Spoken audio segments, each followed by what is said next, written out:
Music is music. It's like language. It's the same rules, like the same semantics and syntax and phonology, and yeah. So it's a universal thing. Hello, I'm Loïc Prigent and you're listening to Louis Vuitton Extended, the podcast. In this episode, we have the extraordinary Yuja Wang, one of the world's most celebrated pianists, known for her breathtaking performances, fearless interpretations, and unique sense of style. As a house ambassador for Louis Vuitton, she embodies the spirit of creativity and innovation. We will chat about her life, her music, and what it's like to be a rock star in the classical music world. Thank you so much for joining us. Merci beaucoup. We're so happy. Thank you for having me. You embody l'art du voyage. You're traveling all the time, no? Yeah, I just landed. You just landed? From New York. Do you love traveling, or did you learn to love traveling? I really love traveling. It's like so exciting when you're 7 and then you really hate it and then you learn to love it again. And it's a love-hate relationship. Tell me, when was the first time you touched a piano? Long time ago. How old were you? I was probably, the piano was a gift for my parents. They're both musicians. He's a percussionist, my mom's a dancer. So the piano has been there, the upright one, as their gift for their wedding. Oh, wow. So I don't really remember when I first opened it and touched it, probably 3 or 4. But I legally had a teacher at 6. At 6? Mm-hmm. When did you start being conscious of the speed that you could have and going faster and faster? I was not conscious of the speed, but I just remember my dad being a percussionist. He's very strict with rhythms, and he always tells me I'm rushing. In a bad way. So, yeah, of course, rushing is bad. So, it's like, this thing is taking over. No, I think anyone can play fast. That was not something I was like actively chased after at all. But it's the expression, it's the interpretation, the character, and all that stuff that was talked a lot since early on. Like narration of a story, how do you present a story? Having something to express, having imagination. Like my friend said about you, my friend who's a pianist said that you have great musical honesty. Wow. That's very perceptive of him. I love the idea of musical honesty. How would you define musical honesty? First of all, that's a really, I love that compliment. I guess it's like being real, being authentic. And that's a huge character for a musician because when you express anything, I guess, painting or anything, but music, especially through sound, it's really naked.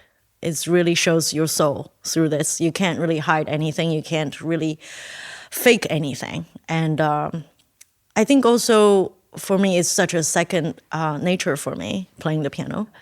It is a language for me to kind of express myself and to put myself emotions, right? I probably express it much better than me with words in a way. But really putting yourself out there 100% and not hiding anything, it's... I think it demands lots of courage and trust on stage. Yeah. Do you think your mother, being a dancer, had an influence on your work? Just being my mother, she had a huge influence. And being a dancer, even worse. No, she talked a lot about... actually, I didn't realize what she's saying. And it's kind of like something I just intrinsically followed. But later, when I came to America, I realized, she's talking about this sense of flow. Just really immerse yourself when time stops or, this kind of thing. And she, in a way, is very Zen and very, sought after by the Western world. But I didn't know that's what she was talking about. So instead of, really hardcore discipline, as usually dancers do, I think she was more talking about achieving that. So in a way, you don't feel like you're actually working a lot, but you are achieving something really infinitely much beyond yourself. Some songs can go on for hours. Mm. How do you deal with how long it is?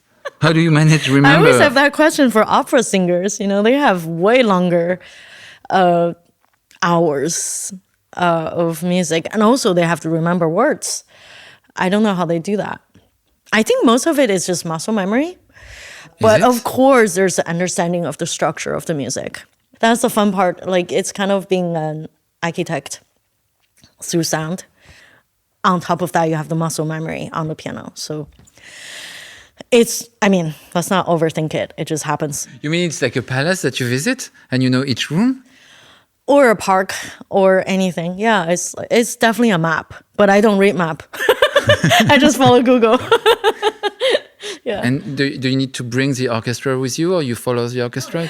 No, they have their own parts. They have the score. You never trick them in going faster than expected? Or Of course, always.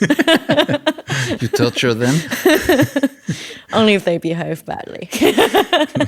Now I do lots of play conducting. So I play and conduct at the same time. So I take full responsibility of anything that happens. So I tend to be gentler with them. How's the choreography, the physical choreography of conducting and playing? I don't think so much of it because I never really learned conducting. I choose pieces that I play all the time. So I just do lots of head nodding. And the musicians are great. Like I'm doing that with New York Phil in 2 weeks with all the pieces from 1920s, Stravinsky, Rhapsody in Blue, and Janacek, a Czech composer. So, if they know their part, it should be very easy to put together. When I listen to Stravinsky, I'm like mind blown. I'm like the bourgeois in Paris in 1917. Yes, yes. I'm scandalized. Still, right? Yeah. Can you imagine? It's like more than 100 years ago. We're still like shocked. Wow, that's a genius. He also conducted his own pieces. And I saw like how he rehearsed the orchestra on YouTube. Stravinsky? Yeah. On YouTube you can see it? There's some really old ones, yeah. YouTube is a treasure. Like you get to see Rachmaninoff playing, Prokofiev playing, and yeah. How do you make a performance seamless when you don't know the piano did not come with you. It's a foreign piano you play almost every night. Yeah, that's the joy or the pain of being a pianist. We don't have our own instruments, so you really have to adjust it to the piano really quickly. Like each one of them is like a person, and they have different characters, different colors, different temperaments, and you kind of figure it out sometimes after 55 minutes. So one day you get a piano that's bitter. Well, then I'll bring the bitterness out. Sometimes it's good for the piece, but I don't like piano selection because then you have too many options. Like I like to just have one and then I get used to it. And I'm a Steinway artist, so it's not like I'm gonna get out of tune bad shape pianos. I always have a good one. I'm talking very top notch, like maybe sometimes I just want more explosive and sometimes I want more mellow and somber color. So it's like a color for a painter. I guess, yeah. I don't paint, but I guess. Can you walk us through a typical few hours before you step onto the stage? How do you prepare mentally and physically? Those are the hours you do not want to know me. Because I am extremely on edge. Nervous? I could say nervous, yes, on edge. I say it as, I want to be nervous. I want to be, because when I'm not nervous, it's usually a shit concert. The nervousness gives me, I think it's more like excitement, something you look so forward to. Like you want to have the adrenaline to see what happens. And then the music kind of take its own shape once you're on stage.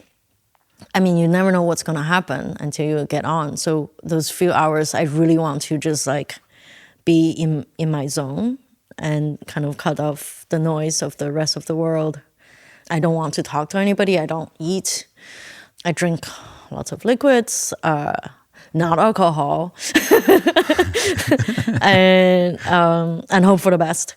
How does it feel when the door opens and you have to walk to the piano? How does it feel? Yeah. I'm probably so nervous. I don't even remember. I probably just blacked out now. You're just gliding. I would much prefer coming back than going out. Because you never know what's going to happen, right? And how does it feel when you're in the middle of the piece? Hopefully I'm in the flow state and just like let the music speak. Hopefully I get into that flow state really early. The minute I play, and then I'm in it. Because sometimes you could be really on for the first few minutes and then like out again. So you have to keep the attention, and sometimes I feel like I nailed it. And then people are like, that was a very boring one. And then sometimes you think everything was a complete shit show. And then people were like, that was a miracle. So there's that incongruency between how you feel and what comes out. And what would be your favorite meaningful compliment you ever got after a concert? Oh, I have some funny ones. Oui, j'adore. No, but the funny ones is like very British, you know? You never know if it's good or bad. It's like, I've never heard this interpretation before. It's like, it could be you're so original and innovative, or it could be like really shit. You were really off track. Or when they comment on like my fashion sense, and then you're just like a little frustrated. It's so funny because in fashion, the worst compliment to a designer is to tell him the music was great. So same for a musician. Don't tell them about their clothes. I love that parallel. I mean, it's good, but it shouldn't be the first thing, right? Priorities. Can you tell me about musical influences beyond classical music for you? Yeah. Keith Jarrett can be an influence? I love Keith Jarrett. He actually went to the same school. I went to the Curtis Institute of Music. Keith Jarrett, Art Tatum. I also really love to listen to like Kendrick Lamar. Not that I can rap or anything. Eminem. I really like Billie Eilish right now. Jazz-wise, Brad Mehldau. They're just, I mean, I don't see music as in like different genres. I just hear good music. But yeah, I love all sorts of music. You can learn so much from those people. Especially I live in New York, you know, that you just can, you know, I go downstairs and there's a bar, it's Cuban music, and you just get that influence. And then a few blocks down, there's the jazz club, Vanguard, and you get that. Do you think it influences you? Probably in a very subconscious level. I just went to a flamenco concert during the holidays, and they always talk about the syncopation and offbeats, right? And then now I'm doing Tchaikovsky. I'm like, dude, it's totally in there too. Like music is music. It's like language. It's the same rules, like the same semantics and syntax and phonology, and yeah. So it's a universal thing. Yeah. Flamenco is so sexy. Right? I know. I was wait for a minute. Well, yeah, I was totally like this girl. She's from Venezuela. I was like, wow. It's too much for me. It's like, is it? Oh, wait. It's just so right for me. Can you share a particular piece of music that holds a deep emotional connection for you, and describe what makes it special? Well, there's few of them. One of them is probably the Liszt transcription of the Schubert song. I love Schubert. I love Chopin. Schubert is sad, no? Schubert is sad. The saddest ever. But they say when Schubert, usually minor is sad keys, right? But when Schubert becomes major, it's even sadder. It's just like inconsolable. But it's so like purging. No, it's good. It's good. It's You feel like, good after you yeah, float. catharsis, right? And then it also has the drama of it because it comes, and the form, and it's just like a perfect piece. And the more I play it, the more I feel like this is, you know, it's kind of like every piece can be a gem like a treasure. Every piece is what you make it to be. And because this piece has followed me and I have, you know, put my heart in it, and it also transformed with me throughout the whole years, it really means everything. What does the encore mean? Is it you saying thank you to the audience? Is it the audience saying thank you to you? Is it or us not wanting this moment to end? It's all of those things. I feel like audience are always very grateful when, well, hopefully. Yeah, they are. Not when I force feed them. I played the most ones I played was in Korea. I was end of my recital tour, and I love being in that country. The food is so great. The party scene is just amazing. And I played 19. Oh, wow. Yeah. So you were super generous to them. Yeah. See, people think it's very generous. For me, it's exactly like, because I travel all the time, I play concerts all the time. And for me, it's like a experiment. And also, I don't think they'll like to hear that. But it's also like, once I'm on stage, I'm in this adrenaline state, I want to try out things that I wouldn't be doing when I'm practicing. So it's also, like you said, not wanting to leave the stage, which is kind of rare because sometimes I'm like, I want to go home. Yeah. So this means the piece won't be the same if you play at home alone and in a state of trance in front of a Korean audience. Yeah. J'adore. Probably because, the energy level is totally different. And you hear it differently. And there is more drama and show you put in it. And you're just much more like elevated. Yeah. You don't want to hear me practice anything. Ah bon? Can you tell me about your sense of fashion? I think because my mom was a dancer, so it started from early on, how she dresses up. Like color for her is a big thing. And she always dress up really gorgeously because she's also petite. So there's like the whole illusion how to elongate oneself. And I mean, there's when you always learn from every time you dress yourself. But for me, just basically feeling good. Like I'm wearing the dress, not the dress is wearing me. Right? And then also going on stage, it's almost feel like an armor because like I said earlier, you're revealing yourself so much emotionally. So there is like a counterbalance way of like you need to feel secure and confident to go on stage as a woman, as a person. And I feel like wearing the right clothes does help me to feel that way. Yeah. Tell me about you being a Louis Vuitton ambassador. How did it feel when you signed this contract, and how do you feel with the wardrobe? Well, first of all, I feel like the brand itself is so secure and grounded with the monogram. Like you have a sense of identity. And I love that. But at the same time, it's so up to date. Like it's so modern and contemporary and elegant and edgy. I love the edginess of it. It's like really speaks out lots of repertoire I play. People always think there's a style of my performance, but I feel like that's a little slight misunderstanding because my style is what the music represents. So it's more like the style of the composers. So the music I play are mostly like very edgy or passionate. And I think the clothes embodies that. It's a perfect armor to shield oneself and so you can do your best. Yeah. I feel like any piece of dress is never about the looks. It's what it represents, what it's, the character, the personality behind it. Could you share insights on maintaining motivation and managing the pressures of high expectations, especially for young musicians? I mean, enjoy the process. I think the whole thing of doing music is actually express something and be creative, and it's a way of living. And it's a way of living? What do you mean? It's a way of living. It's a form of living your life. Like Buddha was meditation, and if you're a musician, you play music. And if you're painting, you paint. And if you don't find music an outlet of your creative life, then there are other things.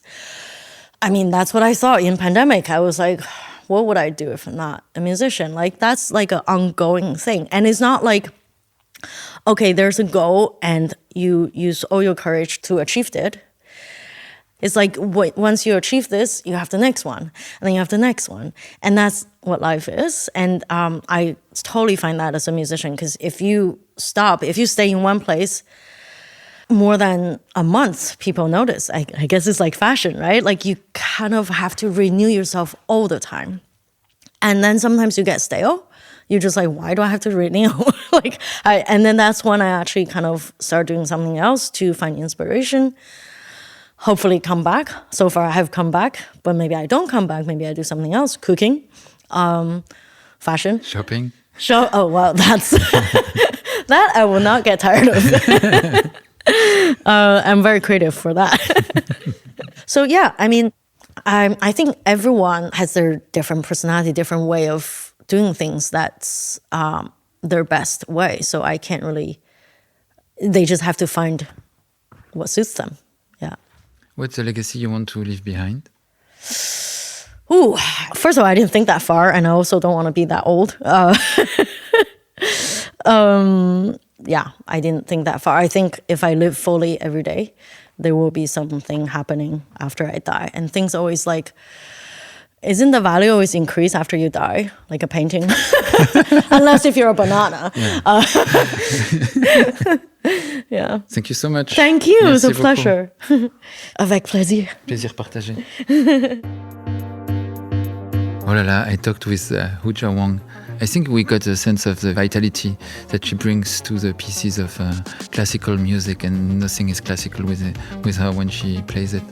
And you get the sense of the energy that flows. And I loved what she said about her mother. I think we got a good grasp of musical honesty today with Yuja Wang. Thank you for listening to this episode of the Louis Vuitton Extended Podcast. We'll be back soon with more stories from visionary personalities. You can find all the previous episodes on your favorite platforms, including Spotify and Apple Podcasts. Don't forget to subscribe to the podcast to get notifications so you don't miss any episodes. And we'll see you again very soon for a new episode of Louis Vuitton Extended.